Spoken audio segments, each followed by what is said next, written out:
Hi viewers, welcome to our channel. ప్రస్తుతం మనతో పాటు దాము బాలాజీ గారు సీనియర్ జర్నలిస్ట్ ఉన్నారు. వారితో ఒకసారి మాట్లాడదాం. సార్ నమస్కారం. అవును.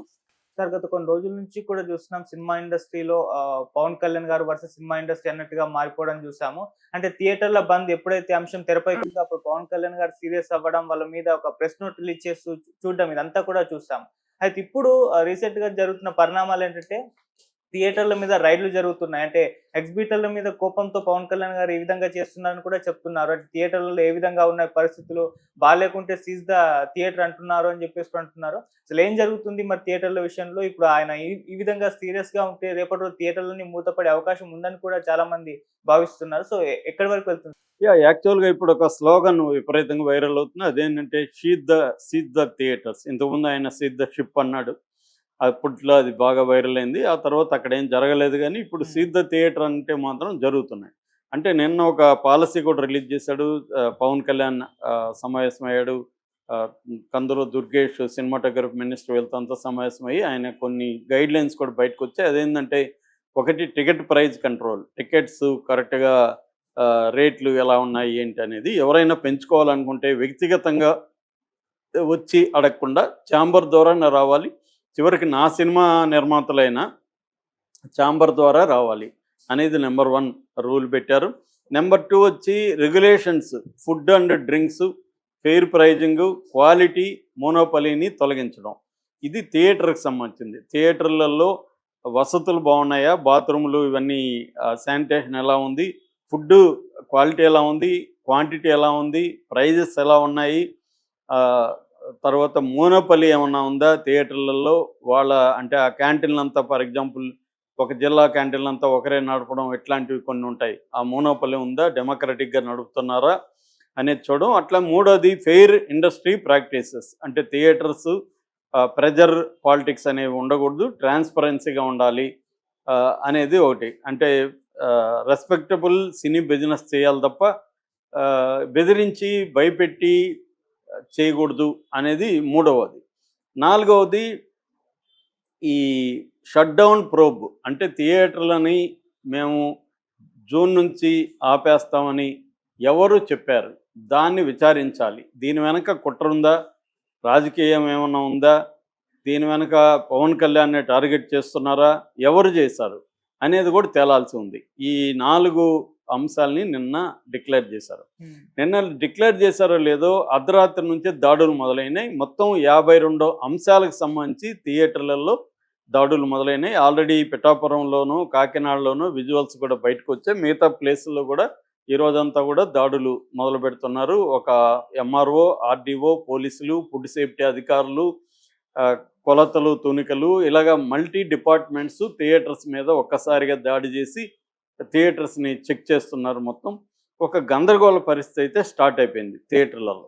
ఆహ్, సో, ఇది ఎందుకు జరిగింది? ఆల్రెడీ ఆయన కోపంగా నాకు రిటర్న్ గిఫ్ట్ ఇస్తారా? నేను సినిమా ఇండస్ట్రీకి ఎంతో చేయాలనుకున్నాను. చంద్రబాబుతో కూడా మాట్లాడుతున్నాను. సినిమాని ఒక పరిశ్రమగా డిక్లేర్ చేసి ఆహ్, అభివృద్ధికి నేను చేయాలనుకుంటే గతంలో మీకు జగన్ ఎంత ఘోరంగా మిమ్మల్ని ట్రీట్ చేశాడో తెలుసు కదా! నేను ఇది చేస్తుంటే నాకే రిటర్న్ గిఫ్ట్ ఇస్తారా? నా సినిమాని ఆపడానికి మీరు కుట్ర చేస్తారా? అన్న కోపం పవన్ కళ్యాణ్‌లో కనపడింది. దాంతో ఆయన ఈ చర్యలన్నీ తీసుకున్నాడు. ఎందుకంటే డిప్యూటీ సీఎం తన ఇది శాఖ గూడా అంటే సినిమాటోగ్రఫీ శాఖ గూడా తన దగ్గరే ఉంది. జనసేన దగ్గరే. మిగతా కూడా తను అనుకుంటే ఏముంది, చంద్రబాబు గూడా కాదనడు గదా! ఇట్లాంటి విషయాల్లో. పవన్ కళ్యాణ్ హర్ట్ అయ్యాడంటే చంద్రబాబు గూడా ఆహ్, సపోర్ట్ చేస్తాడు తప్ప పవన్ కళ్యాణ్‌కి యాంటీగా సినిమా ఇండస్ట్రీకి ప్రోగా చంద్రబాబు గూడా ఎళ్ళడు. So, okay. మనం చూసాం. అల్లు అర్జున్ విషయంలో గూడా మొదట చంద్రబాబు అల్లు అర్జున్ వైపు ఉన్నా గూడా ఎప్పుడైతే పవన్ కళ్యాణ్ మౌనం వహించడం, ఆహ్, రేవంత్ రెడ్డి రెచ్చిపోవడం జరిగిందో, చంద్రబాబు కూడా సైలెంట్ అయిపోయాడు. సో, ఎప్పుడైనా ఆయన ఉనికి అనేది ప్రధానంగా ఇంపార్టెన్స్ ఇస్తాడు గదా! అలాగా ఇప్పుడు చంద్రబాబు కూడా గ్రీన్ సిగ్నల్ ఇచ్చినట్టుగా మనకు అర్థమవుతుంది. ఇవ్వకపోతే వేరే మంత్రిత్వ శాఖల్లో ఉన్న డిపార్ట్మెంట్లంతా ఎలా కదులుతాయి? పవన్ కళ్యాణ్ చెప్తే కదలవు గదా! అంటే ఒక రకంగా పవన్ కళ్యాణ్‌కి లోకేష్ తర్వాత కొన్నిసార్లు లోకేష్‌తో ఈక్వల్‌గా గవర్నమెంట్ మీద పట్టున్నట్టుగా మనకు కనబడుతుంది. ఓకే. సో, అలాగా ఇక్కడ గూడా ఇప్పుడు మొదలుపెట్టాడు. యాక్చువల్‌గా ఎప్పుడైతే పవన్ కళ్యాణ్ ఆఫీస్ నుంచి నోట్ వచ్చిందో ఒక్కసారిగా సినిమా ఇండస్ట్రీలో భయభ్రాంతం అయ్యారు జనం. దాంతో ముందుగా అరవింద్ వచ్చి నాకు థియేటర్లు లేవు, ఆ నలుగురిలో నేను లేను, నాకు ఓన్లీ 15 థియేటర్సే ఉన్నాయి 2 రాష్ట్రాలు కలిపి, తెలంగాణలో అయితే అసలు లేదు, ఒక త్రిబుల్ ఏ థియేటర్ మాత్రమే ఉంది అనేది చెప్పాడు. ఆ తర్వాత దిల్ రాజు చెప్పాడు, అసలు నేను ఇవన్నీ పట్టించుకోలేదు, నేను దిల్ రాజు డ్రీమ్స్ పేరుతో ఇంటర్నేషనల్గా వెళ్ళే ఆలోచనలో ఉన్నా, నాకు ఇవన్నీ పెద్ద విషయం కాదు, నాకు 2 రాష్ట్రాల్లో కలిపి 50 థియేటర్ల కంటే ఎక్కువ లేవు, అది కూడా లీజ్ అయిపోయినాక నాకు ఉంటాయో లేదో తెలీదు, కాబట్టి నేను దీంట్లో లేను, ఎవరో గోదావరి జిల్లాలో వాళ్ళు చేశారు, అసలు నిజానికి జనసేన నాయకుడే ఉన్నాడు దీంట్లో అని ఆయన చెప్పాడు. దాంతో పవన్ కళ్యాణ్ ఆ జనసేన నాయకుడు ఎవరు ఏంటని ఎంక్వైరీ చేసి రాజమండ్రికి సంబంధించి జనసేన ఇన్ఛార్జి, రాజమండ్రి నగర ఇన్ఛార్జిగా ఉంటున్న అత్తి సత్యనారాయణ, ఆయనకి థియేటర్స్ ఉన్నాయి, ఆయన దీంట్లో ఉన్నాడని దిల్ రాజు ఇండైరెక్ట్గా ఆరోపించాడు కాబట్టి ఆయనకి నోటీస్ ఇచ్చారు, సభ్యత్వాన్ని రద్దు చేస్తున్నాం, సిటీ ఇన్ఛార్జిగా కూడా మిమ్మల్ని తీసేస్తున్నాం, మీరు నిర్దోషాన్ని ప్రూవ్ చేసుకునే వరకు మీ సభ్యత్వం రద్దులో ఉంటుంది, నిర్దోషాన్ని ప్రూవ్ చేసుకుంటే మళ్ళీ మీకు సభ్యత్వం ఇస్తాము అన్న దీంట్లో ఆయనకి కూడా సస్పెండ్ అయితే, అంటే పార్టీ నుంచో పీకేశారు. అంటే చాలా సీరియస్గా పవన్ కళ్యాణ్ ఉన్నాడు.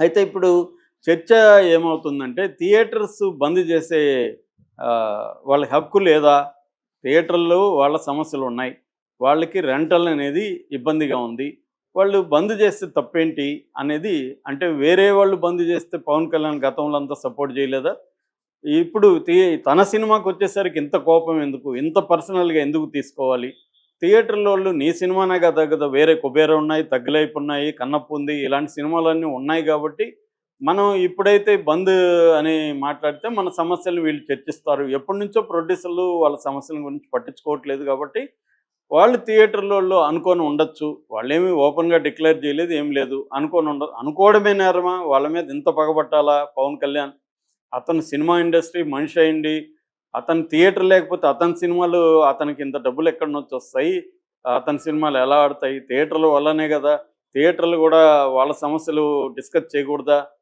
అనేది ఇప్పుడు చాలా సీరియస్గా, దీనికి బదులుగా ఆయన థియేటర్లో పిలిచి నేను మీ సమస్యలు సాల్వ్ చేస్తాను అని చెప్పి చొరవ తీసుకొని థియేటర్లోని ఇటు ప్రొడ్యూసర్ని పిలిచి చేసుంటే ఆయనకి ఇంకా మంచి పేరు వచ్చేది. అది కాకుండా జగన్ లాగా ఇతను కూడా ఒక రేవంత్ రెడ్డి లాగా, ఒక జగన్ లాగా పర్సనల్ కోపం గ్రడ్జ్ పెట్టుకొని ఇగోకు పోయి, అంటే నా జోలికే వస్తారా, నా తడగా చూపిస్తానన్న పద్ధతిలో ఆయన చేస్తున్నాడు అన్న విమర్శలు కూడా ఆయన మీద వస్తున్నాయి.